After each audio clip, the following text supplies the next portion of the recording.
So what is life like as a critical access ICU nurse?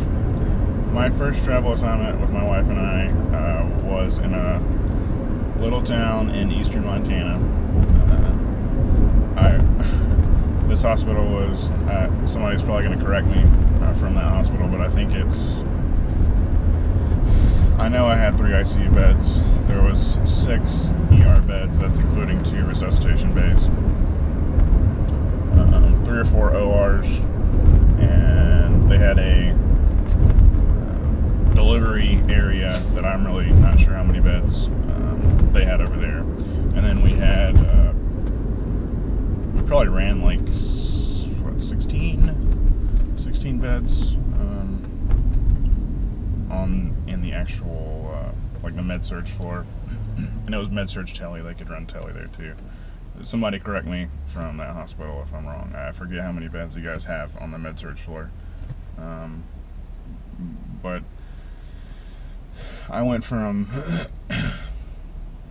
a huge level 1 trauma center, tertiary care center, close to 1,000 beds, level 1 burn, level 1 stroke, pediatric level 1, to this little hospital in Montana. And it was such a shock to the system, but it was such a breath of fresh air. I'm really glad I did it. I spent about 9 months there as a travel nurse, and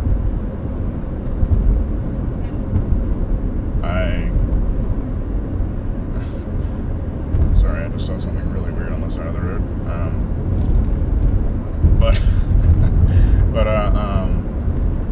Completely lost my train of thought. So my orientation to the ICU is pretty funny. I mean, it was appropriate, but it was funny. It was basically a walkthrough, and the only thing I was unfamiliar with at that hospital was the pumps. Like, I'm used to Alaris pumps. That's all they use pretty much in the southeastern United States that I'm aware of at larger hospitals. And that's all I'd used was Alaris pumps. If you ever use them, you know they're fairly user-friendly once you've been using them for, you know, more than a couple months.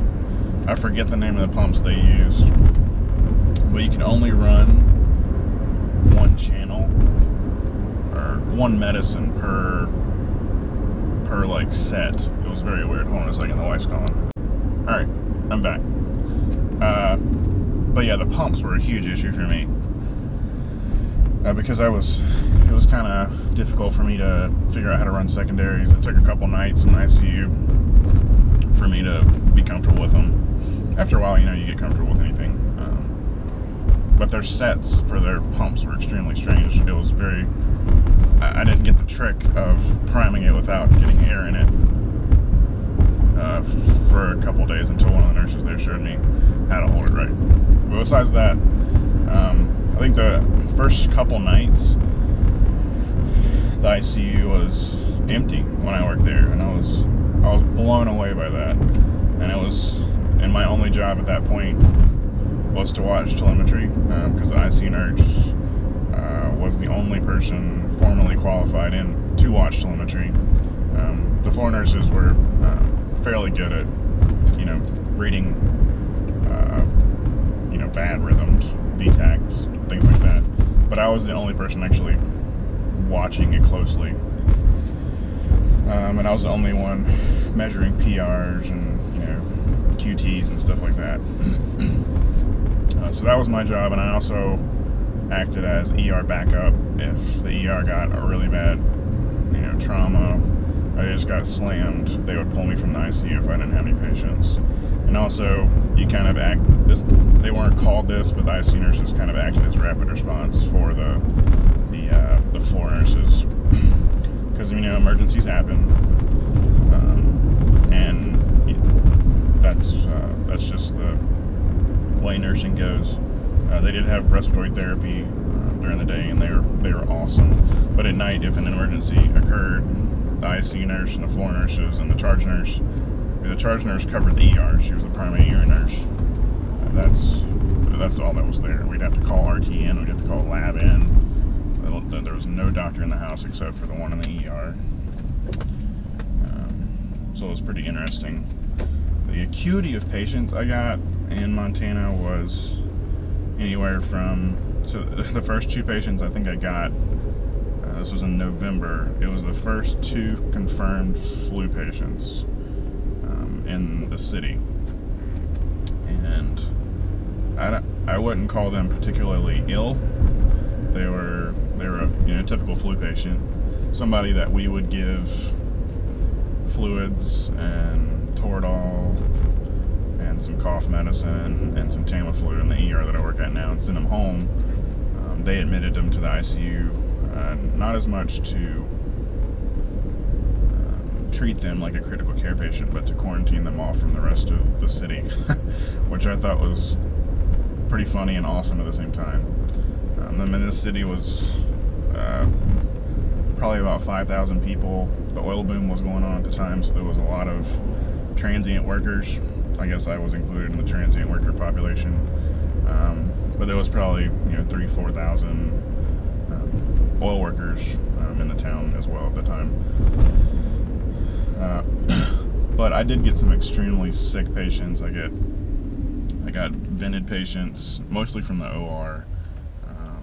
Anesthesia there was a little sketchy at times. They've since transitioned to outside anesthesia group that I hope has improved anesthesia care there quite a lot. But I would get vented patients from the OR who they couldn't wean off for one reason or another. About halfway through my assignment, we got a new surgeon, great surgeon, who wanted to do some really complicated cases, and she got pretty upset because, I mean, the hospital wasn't really set up at that time. I don't know how it is now, to take super complicated cases, and all the equipment from the OR wasn't compatible with stuff in the ICU. We had one situation one night where a gentleman needed surgery, and sorry, that's my alarm to get up. I'm already up. He was in the ER. He needed emergent abdominal surgery, but he was going to need an arterial line and close monitoring of his blood pressure afterwards. And our art line setups were only used in the OR setting, so it could only be used by anesthesia. And we looked for adapters and stuff to attach to our monitors in the ICU, but it wasn't possible. So this patient had to be flown out because we couldn't feasibly monitor them appropriately in the ICU with an art line.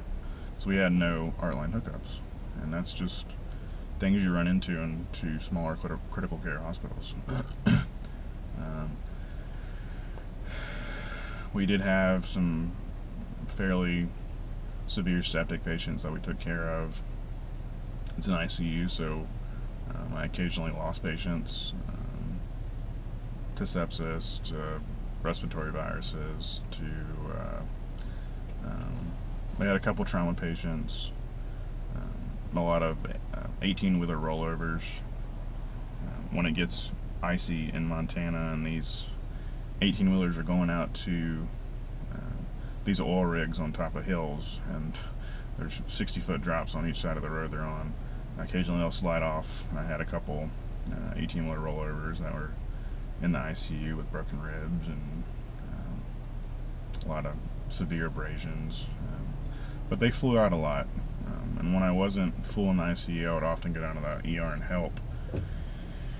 Occasionally I'd be assigned to the ER. I just really loved critical access ER medicine. It was so different from what I was used to, and I think that's what I'm going to get into after medical school, is a little small ER somewhere, and hopefully keeping a little PRN job somewhere at a big hospital. But just the medicine was so different in that critical access hospital. You flew out almost everything complicated. We were lucky there in that city, we had a fixed wing air ambulance that would kind of hang out at our airport, and we could get transport out pretty quickly. The only bad part was in the winter, it's Montana, it's windy as crap, and they would a lot of times have snowstorms, obviously, or not really snowstorms, just really bad windstorms that would have blowing snow and really poor visibility. So your options of flying somebody out dwindled quickly during those situations. But the hospital I work at now, their helicopter does not fly with really bad weather, or any weather at all, really.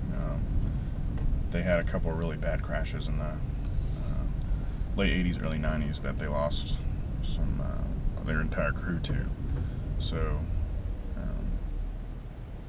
they don't fly unless weather is nearly pristine, which I do not blame them whatsoever. But this hospital that I worked at and the air ambulance service that catered to this hospital was not like that, and they would take off in some pretty dicey weather. They would take off in pretty rough crosswinds. They would take off in occasionally in some pretty bad snowstorms because the patient's life literally depended on it. This hospital couldn't care for them anymore just due to the complexity of their case, and they would have to be transferred out or they would die. That's pretty much the gist of it. And luckily, probably about 95% of the time, we were able to transfer patients out successfully and get them to the place they needed to go, which was often Billings, Montana. We flew really sick pediatric patients to Denver, which was like a 14-hour drive. So it was pretty crazy. But if you have any questions about critical access medicine, just give me a call, or shoot me a message and give me a subscribe.